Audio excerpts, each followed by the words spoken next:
First of all, good morning, till not afternoon. And I have with me around the whole gamut. I can see that there is a funder, there is a brand, there are manufacturing association and government agencies, and we have a implementation partner. So to start with, to set the issue, we know what needs to be done. In the morning, we have been listening to why, what. The how is not yet done. And now we are not going to talk about how as well. We are going to talk about how to make it faster, how to make it at scale, because how to make it implementing it, and what are the possible roadblocks which we are being looking at. The roadblocks are identified. We have been doing this for a long time now. And 2027, if we don't do anything, 2030 is always there. So now I think what we wanted to spend around half an hour is to understand how effectively to understand the roadblocks first. So if you understand the problem, then the problem is not a problem. So what is the roadblock and how we are going to act on it? So I think this is what is the major point. Without wasting time, I would like to put my points to all the panelists, because I have the esteemed guests here who are having been doing things and into the facts. So therefore, I can go deep into the requirements directly. To start with, Lisa, I will start with you. Ladies first. I think you are the first panelist today. So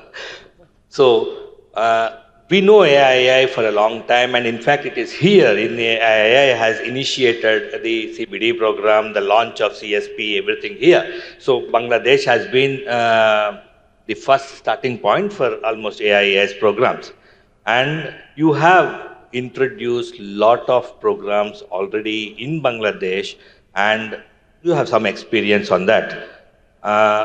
We are only talking about roadblocks, so I will not talk about what you achieved. That's going to come later. But I would say, in this sector, how the international organizations like you are helping to overcome the challenges of the factories. Because firstly, we are looking at the targets, and then they're also aligned with the targets, and then you must have seen that what you want to achieve, are you able to achieve? There is a big gap, because the predicted target reductions to actual target reductions there is a gap still. So what are your major challenges, and how are you planning to achieve the reductions? Okay, thank you, Dr. Shiva. Yeah, to your point, the first step is establishing the targets. So it's key for the manufacturers to identify what their current situation is. First, let's establish the baseline, and then what is the target they're looking to achieve. So we support that as one of our programs in terms of establishing what the potential reductions in GHG emissions can be. And then with that, there is an action plan.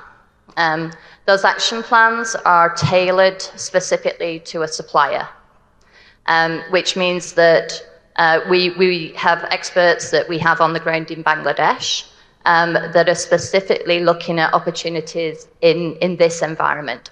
So yes, we've got programs running in other countries as well, but very much we take it on a regional level. And as I say, to do that, we use the services of regional partners. Okay, so that's a key thing to mention. There certainly are like-for-like issues between all of the countries that are working in the textile industry, but in terms of actual roadblocks, those differ by region.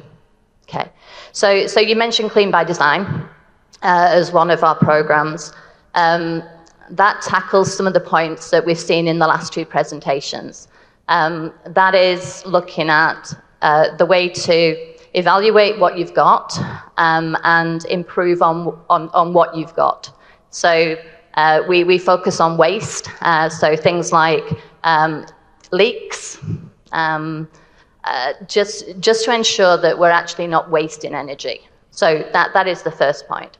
And then moving on from there, once you've established where you can save and be more efficient in terms of energy, then we look at the options that are out there. Okay. And again, previous speakers have mentioned some of the options available in Bangladesh, rooftop solar. So we're working with 40 facilities at the moment on rooftop solar, with GIZ as one of our partners there. That's largely tier 1.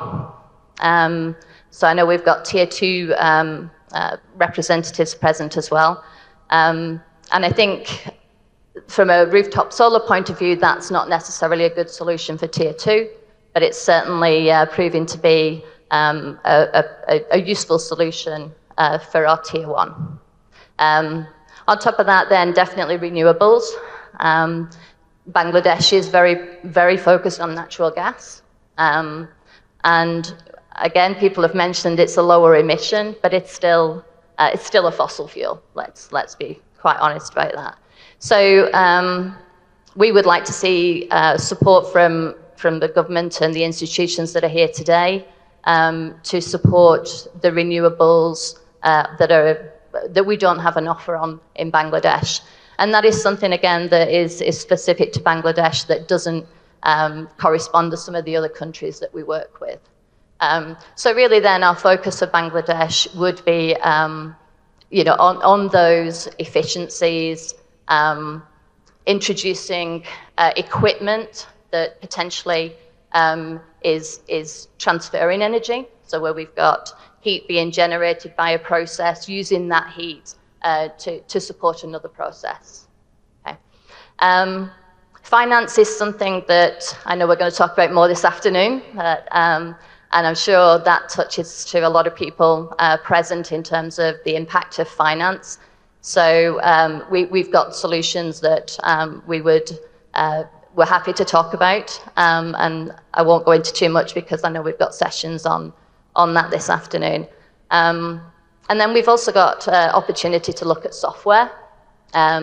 So metering, real-time data gathering, and then using that data to report in terms of, again, what the baseline is, what the opportunities for reduced emissions are, and what those ultimate actual emissions are. So that there's very much a tracking of improvement and the impact of improvements. So I think there's some so we start with some very basic solutions.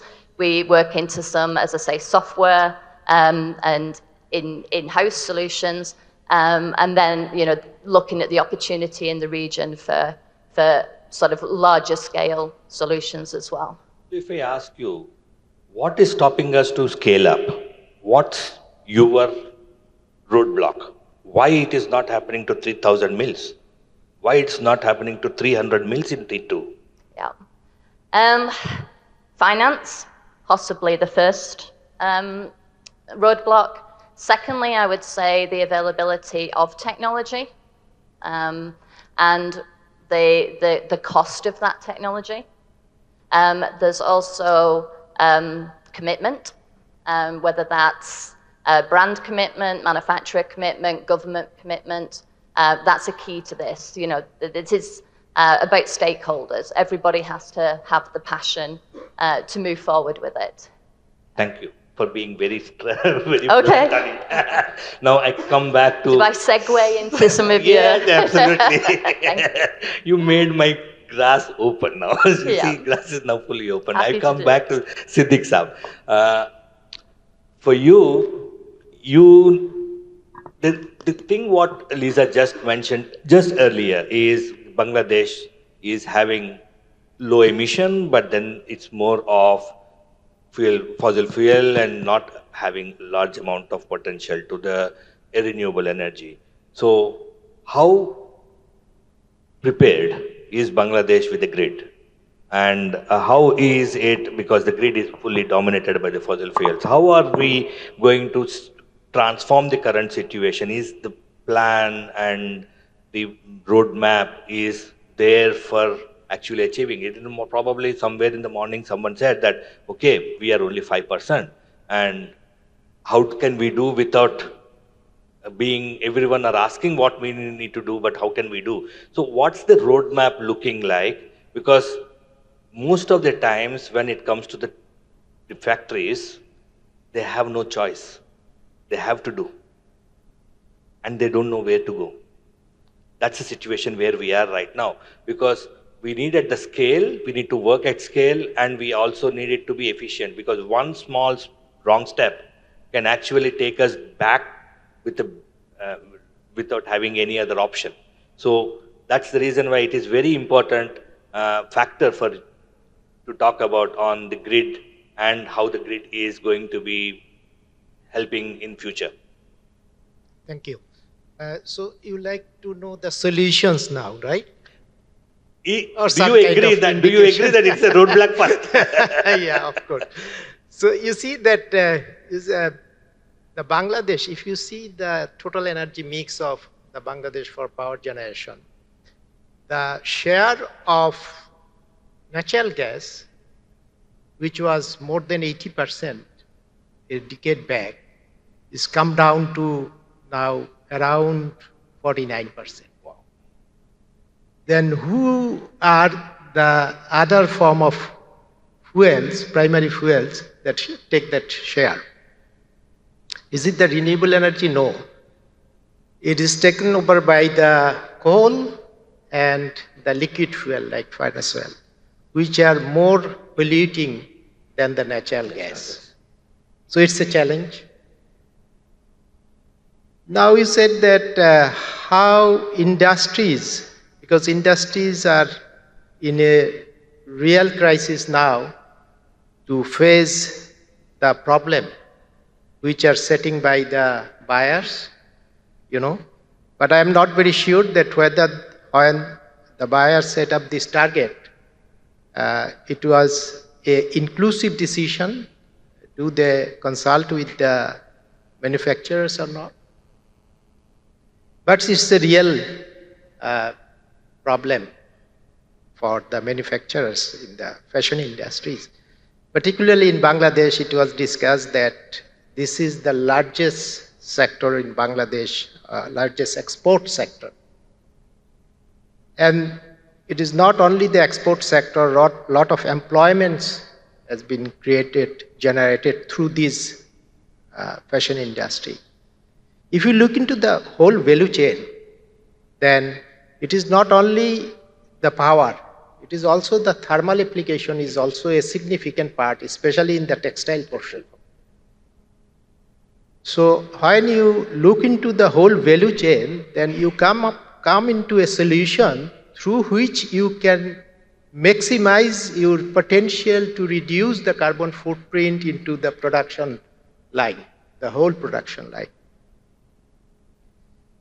Now, what is the government target and what is the achievements?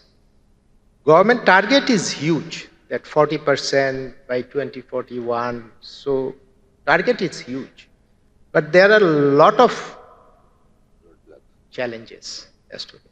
If you see that in Bangladesh, what are the renewable energy sources is available? Those are the variable in nature. It is not that hydro is not much. In Bangladesh. Geothermal, not yet. If you consider the present technologies of renewable energy, then the solar is the most potential and then the wind. Now for solar, that is again the solar PV, not the concentrated solar or something like that, because Bangladesh do not have that much of solar resources. So Bangladesh need to move very carefully to maximize the solar PV development in Bangladesh. Because Bangladesh is a tiny landmass with huge population. Our food security is the most important part of to take care of. So we have to look into the other technologies of the solar, like floating solar, not the land-based solar only, or agri-solar, solar rooftop. So these sort of things government is looking for. Of course, government has a roadmap. Government has a roadmap for renewable energy. Government is going to revise the renewable energy policy. Hopefully, by the end of next month, it will be approved, where all form of technologies of renewable energy, biogas, biomass, wind, solar, will be taken care of through that policy. But there are few challenges for promotion of solar as well as the wind and other form of renewable energy in Bangladesh. One is the technology is not readily available in the country, and the trained manpower is not also sufficient for going to the floating solar and the other things. Rooftop solar, it is okay. Land-based solar, not much expertise. Only few people are there who can design and implement the project. But if I come to the industry, then the major problem is that renewable energy technology needs the upfront cost is very high. So if I consider from the policy side, we need the enabling policy from the government, which can facilitate the investors to come and participate into the journey. And if we said that industry should come forward, but you know that if you consider the apparel industries or fashion industries, they do not have that much time and expertise to concentrate on promotion of renewable energy, because they are in for their own businesses. So we need a right form of blending of the people who will come up with investment with proper technologies and have a shake hand with the industries so that they can utilize that one. If I narrow down my discussion into the industry context, especially the fashion industry context, then government is in discussion with the industries to prepare we call it the corporate PPA, by which that industries can get access to the renewable energy benefit in their production. There are few challenges. Just yesterday I tried to discuss with the relevant government people as well as the technology providers, which are found that this corporate PPA can facilitate the industries say 2 to 3 years down the road, not immediately. Number one. Number two, there is another opportunity at this moment which they identified by the government, that sleep PPA means that Bangladesh have now 890 megawatt of installed capacity of renewable energy. And that is this benefit, industrial and household, both? No, this is the commercial Okay. as well as the rooftop and others. Whether industry can get access to benefit of that renewable energy production, maybe through certification or something like that. In this particular case, the renewable energy certificate will not be necessary. Only the certificate or authentication from the off-taker can be utilized.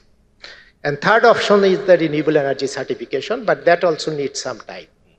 So readily available facilities is slip PPA, then to the maybe either renewable energy certification or corporate PPA.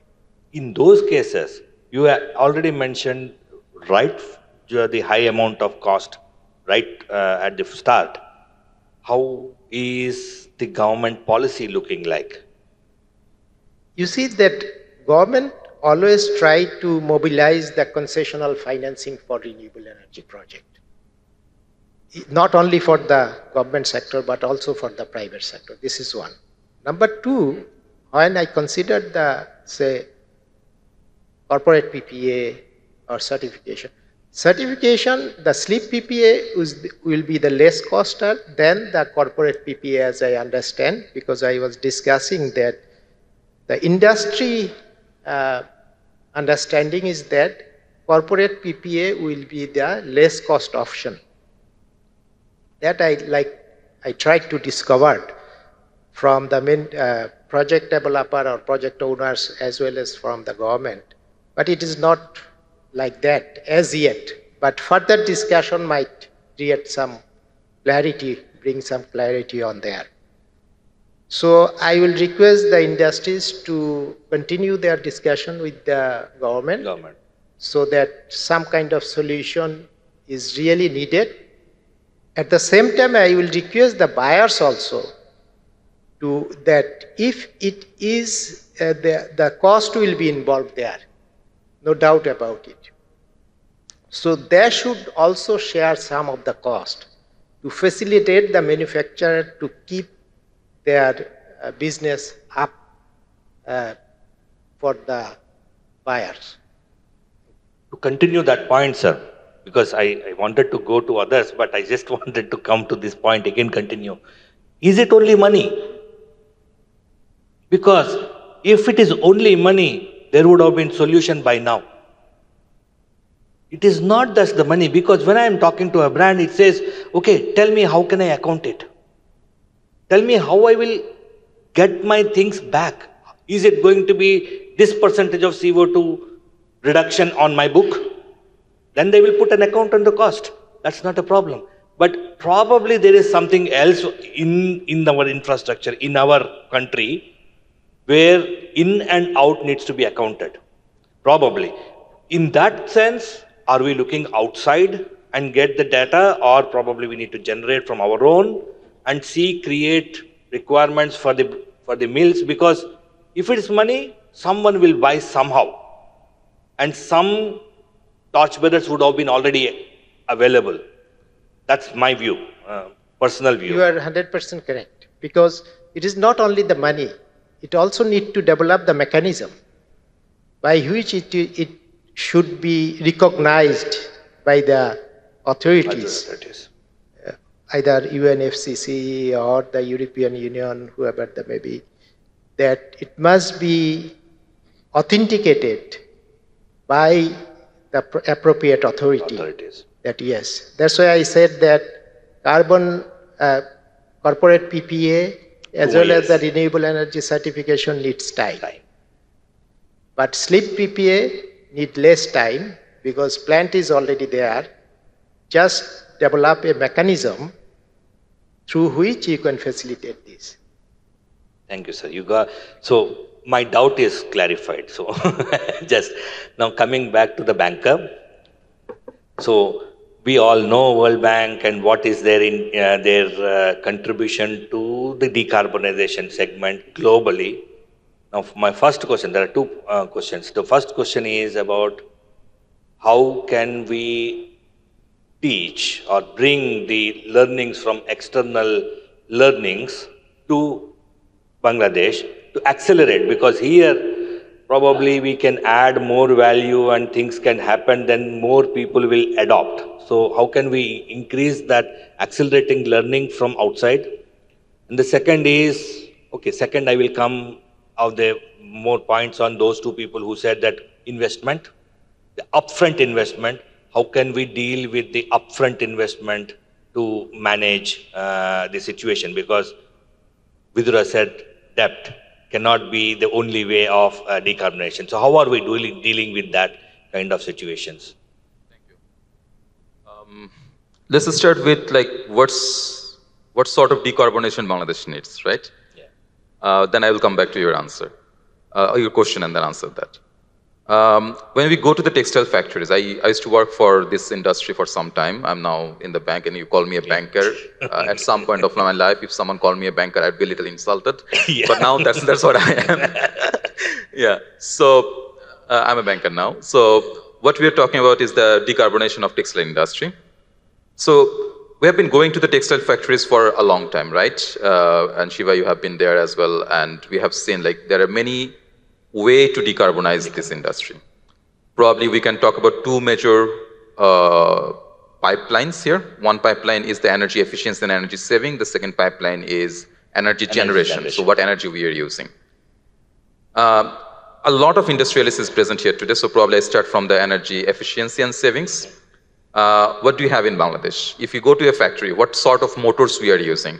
Most of these motors are either unrated or IE1. In some cases, probably IE2.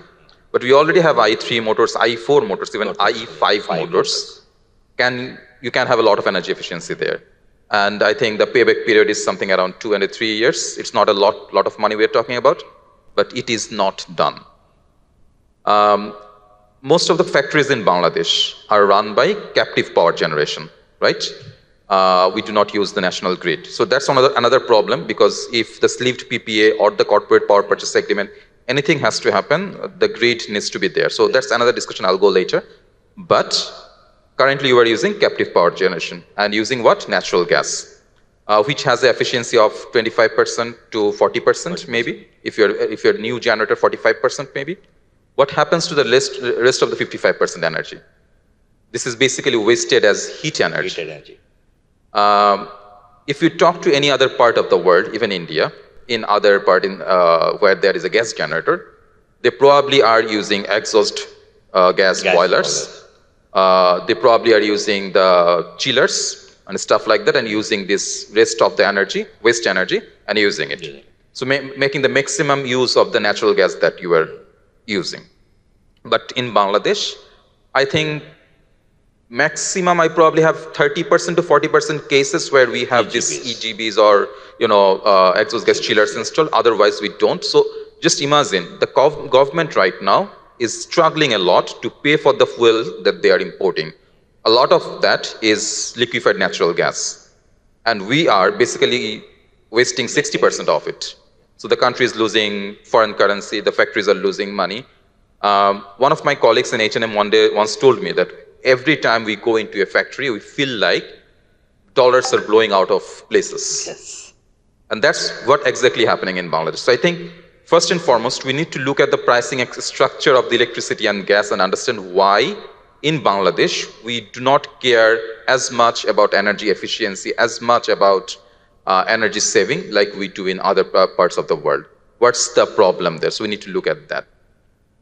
Then come to the next part is the energy generation that we are using in our factories.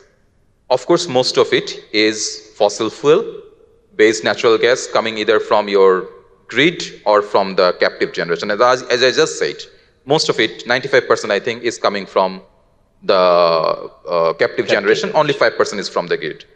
First and foremost, for corporate power purchase agreement or anything to happen, the factories need to move from their fossil fuel-based generation to grid. And for that to happen, the grid needs to be reliable. You can't be a factory. You can't be a factory who is, exporting to different countries in the world, working for best of the brands, and do not have a reliable electricity in place. And that is where, in the first place, they all move to the captive generation. In any part of the world, captive generation is backup. In Bangladesh, grid is the backup, right? So we need to change that dynamics as well. And for that to happen, there needs to be a lot of investment in our grids. The grid needs to update itself. And there's a lot of project going on there, and we're very happy. Now, on that generation side, Siddiq Jubair Bhai already mentioned the corporate power purchase agreement, sleeve agreement, and I'm very happy to see that the government has it in their purview and they're working on it. But we have been talking about this for the last 2-3 years, and the progress is still very slow. I know that one of the big brands, which I worked for at some point of time, they needed like 4,000 megawatt of electricity right now just to reduce their, right? So where does all this 10, 12,000 renewable energy will be coming from? So we need to bring a lot of investment. And this investment, in my opinion, cannot come only from the government or from the DFI. The private sector needs to jump in there. Yeah. And what we can do together with the government is probably creating the enabling environment so that the private sector can come. And why private sector so far has been very much challenged to come in Bangladesh in renewable energy generation. One of the biggest thing is the risk premium that we have here. One of the biggest problem is the guarantees mechanism that we have here. So we need to develop a better mechanism so that we can de-risk energy production in Bangladesh, renewable electricity generation in Bangladesh, which can bring the cost down a little. And if the cost of renewable electricity generation continues to go down, which is the trend globally, happens in Bangladesh as well, and as the current trend shows, the natural gas-based electricity generation continues to go up. It is only the right business decision to switch to the renewable electricity generation, right? And as you were talking about the learnings that we can have from different parts of the world, I think there are ample experiences of this from our neighboring country of India, from our southeastern colleagues like Malaysia and Singapore. I just learned that in Malaysia and Singapore, I think the risk premium is something below 2%, close to 1%. In Bangladesh, it's above 3.5%. So just imagine any investor coming to Bangladesh wants to do a renewable electricity project. They need to talk about how they can de-risk their project. But right now, the situation is not like that. So we need to really work on that side of the game so that we can bring the electricity cost down. And at the end of the day, I think the industry here and the government here really needs to understand that we are talking about a very peculiar economy where 84% of the export is coming from one single sector. And if you do not secure it, the whole country goes into a problem, right? And to secure that, we need to have some level of renewable electricity coming into it. And that's just how it is. I think my time is up. I hope I answered your question. Yeah, I got the point. And that is what you mentioned, an important point of the importance of the collaboration of making the policy decisions to ensure that the atmosphere is created so that free money can come freely. Right now, money is coming with a lot of push, and the investors are not coming directly with a lot of hope. They are coming with probably something because someone is asking you to do it. That's one thing. Right now, someone is making, okay, some brands are making, you know what it is, but it's not coming directly into the system right now. So we need to now challenge. My follow-up question would be how much time you think that this system, because World Bank needs to create that ecosystem to create that the government is able to function with investors, foreign investors, and everyone else to come in. If that is happening, I think we've solved 30 to 40% of the first step issues. So do you think that it is going to be within the 2 years' time, we are hoping that it is going to be possible? I'm not going to comment on the exact timeline that we need because it's a very moving situation, volatile situation, and it's very difficult to say that, okay, within 2 years, 5 years, we'll get it done. All I can say is that from the bank side and the communications that we are having constantly with the government, we see there is a lot of potential. We see there is a lot of cooperation that is going to happen. And we are really, really counting on that, be it renewable electricity generation, be it developing the transmission and distribution networks, be it removing the bottlenecks from the transmission and distribution network for the renewable electricity to come to the factories, or a policy level development for corporate power purchase agreements and other sort of instrument. We are very happy to work with the government of Bangladesh, and we are very happy to support them. There is a lot of history between the World Bank and Bangladesh, and we will continue to do that. The energy advisor even this morning has mentioned that there are going to be 40, 50 projects that are going to be floated in the next months.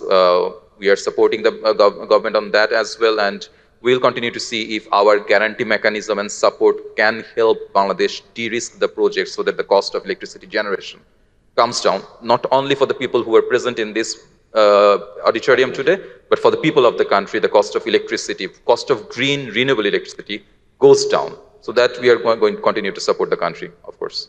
Thank you, sir. Thank you. Coming back to our industry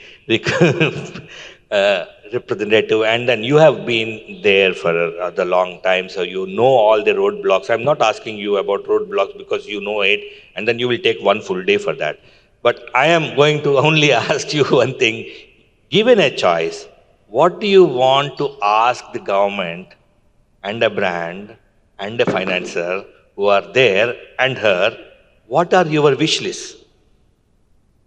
Thank you. Thank you. I think if you want me to reply in one sentence, we need to connect the dots. There are energy in each of the segments, but this is not connected. You see, decarbonization is a mindset. It's not about money or mechanism. It's an absolute mindset, and resilient partners and our proud entrepreneurs has shown it by engaging at least 217 LEED certified factories, and there are another 500 is on the pipeline. That shows the commitment, and I'm sure that if you connect the other dots, that's accelerate. I'm sure that I'm proud of all my colleagues in association, Mustafiz, and they have done a tremendous job to even establish an RBH, which is kind of like registering the data and disclosing the data to understand, not to misunderstand, to understand what's the landscape, to understand what is the gap, and to have a resilient, active plan. How do we reduce the gap? Of course, Faisal mentioned it rightly that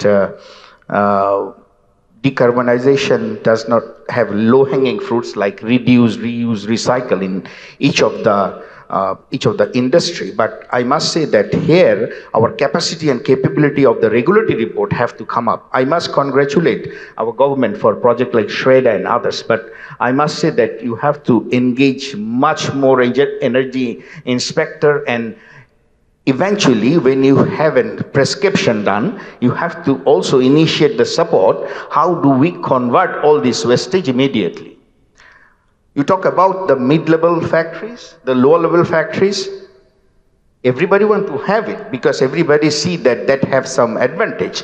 Talk about tax and others. But of course, in terms of policy, there have to be a lot of things done in terms of policy making. Talk about infrastructures. So we talk about having this corporate power purchase agreement. I remember the previous government, and we was discussing, and we was almost hopeless on the meeting that there was no conclusion.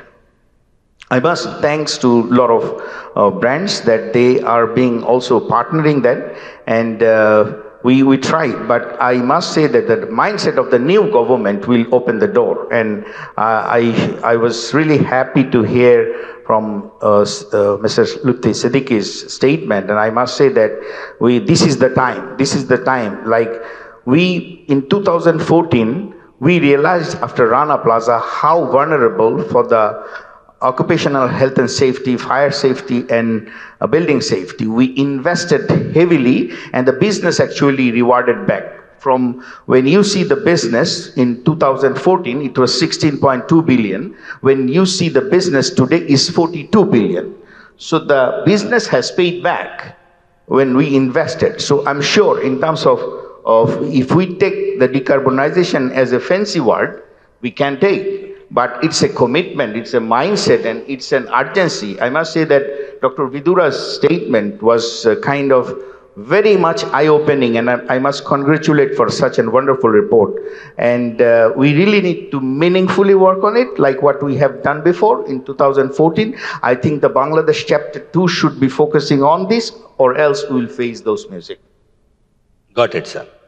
Coming back to the worker, the just to connect, stay one more side. Of course, the industry partners are ready to listen, ready to invest, but with a guided policy. And I'm sure the new government will at least now do it. And at the same time, I have my colleagues and brand partners here. They also understand the pre-costing of it. I'm sure they will also work with us. Many of them are already working with us, but that's only 42% of it. If I see that branded, the other landscape is still vulnerable equally, but have to be projected, have to be worked out. Thank you. Thank you, sir. To Shaukat Bhai, so you know that the brand has been working on their targets and you have been working with almost all the supply chain partners and the mills on decarbonization. How are you, I'm not asking about roadblock, but how are you actually managing the balance that you are reducing, at the same time you are not investing too much and making losses? So how are you balancing that and making a business case for the industry? Thank you. Thank you very much. I believe that at Target, we have a sustainability strategy. Can you hear me now? Yeah. Good, great. So at Target, we have a sustainability strategy which is called Target Forward. At the very heart of this strategy is that how we can work with our partners. So at the heart of this strategy is that how we can work with our partners to co-create an equitable and regenerative future. And our partners in supply chains are factories, mills, and the other suppliers we work with. And along with that, we also work with our guests and communities where we operate. I think how we can work with everybody together is that over the last 2 years, this understanding has progressed tremendously. And this understanding has provided the ground to reduce the emissions. We have worked with our partners in Bangladesh and across the globe and brought in the expertise, brought in the technical partners like Parallel Impact Institute, Manufacturing Climate Action Forum, and others as well to come and educate these partners. So at the heart of our every business strategy is sustainability, that how we can reduce emissions, because as Target, we have a commitment by zeroing the emissions by 2040.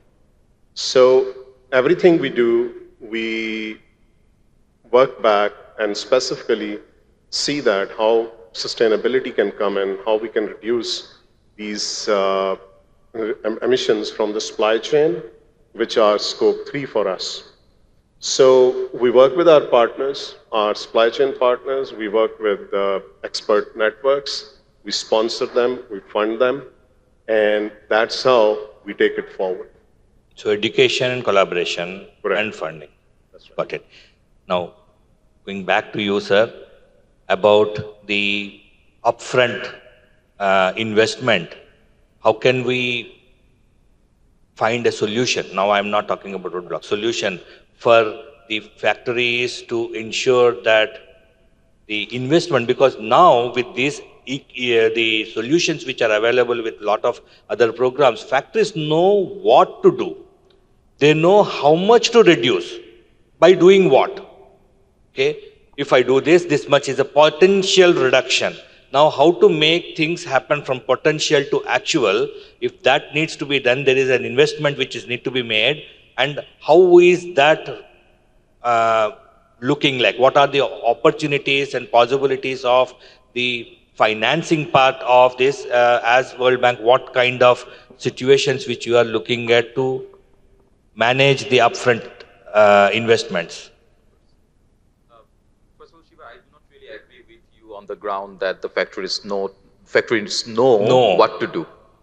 I don't really agree with that. At least from my experience, I think there are many different types of factories in Bangladesh. There are very, very good world-class factories who can beat anyone in the world any moment. But there are also factories which are not really that good.